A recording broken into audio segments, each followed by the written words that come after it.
Welcome back to another Simple Foodies video. Today we are making yogurt. As the first step to making drinking yogurt, then to Greek yogurt, and then eventually onto a kind of cream cheese called labnah. It's all part of the same process and it starts right here.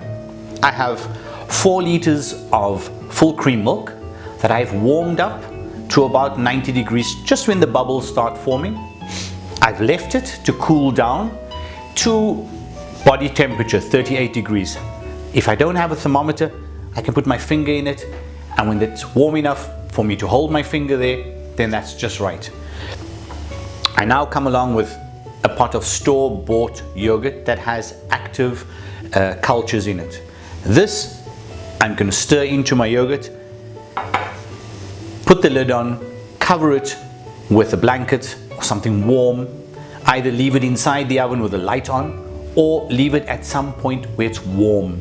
Since it's winter at the moment, I'm going to leave it on the floor, out of the way, with the underfloor heating, just to keep the temperature constant. And this I will leave until tomorrow morning, at which point we'll come back and continue this process. So let's get started. It's simply a matter of adding in my yogurt with the live cultures. I should also mention that the milk mixture has a pinch of salt in it, simply to give it that acidic taste that is so characteristic of Greek yogurt. So there we go. You can give that a bit of a stir, and now I'm going to leave that with the lid on until tomorrow.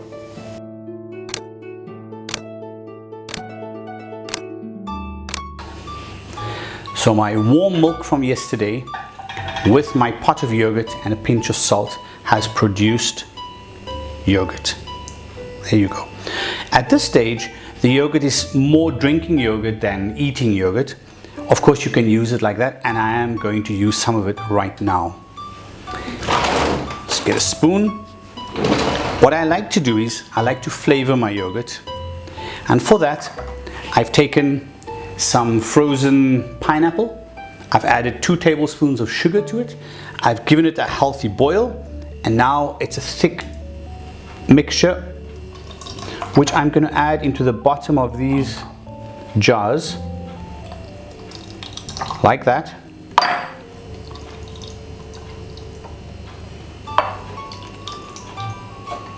That should do it. 4 of them will be fine. And into that, I'm going to now add my drinking yogurt, seal it, leave it in the fridge. So when I come along, I'm just going to give it a bit of a shake, and I'm going to have pineapple flavored yogurt. Of course, you can do that with any fruits. The red fruits like the berries and strawberries and raspberries, blackberries, they work exceptionally well. So let's just get some yogurt in there. Notice my homemade funnel. It's a cool drink bottle that I've cut up. Cut the lid off. Let's see. There we go.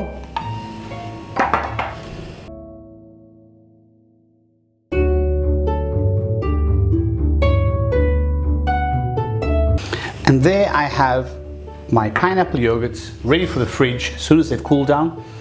And then, as I said, give them a shake and they're good to go. But for today, we're going to continue making Greek yogurt, which is the next phase. Same yogurt.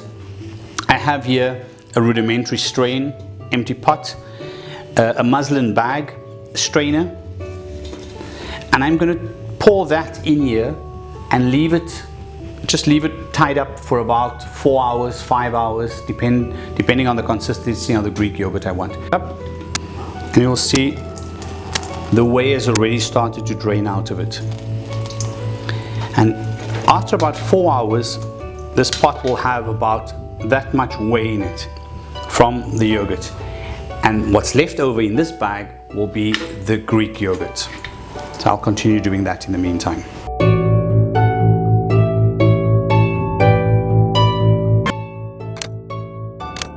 So about 4 hours have gone by, and the yogurt has been losing quite a lot of its whey.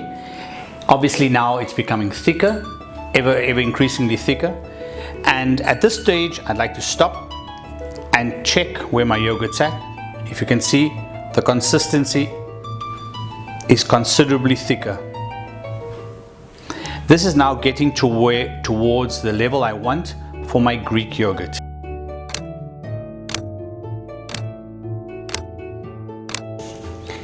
Now we're on to the final phase of the yogurt making process. It's been standing overnight yet again, and this time when I lift up the bag, you'll see it's almost completely dry. So let's get rid of that. And what we have here now is a kind of cream cheese. And this, I'm just going to turn out into my bowl like this. There we go. And I'll scrape the sides off. So what we have here now is a completely solid cheese. Most of the whey has gone out of it, and this cheese I'm now going to add some ground pepper to, as well as some salt, and that is going to be called labnah. So now I'm just going to add some salt and pepper. There we go. Give it a good stir.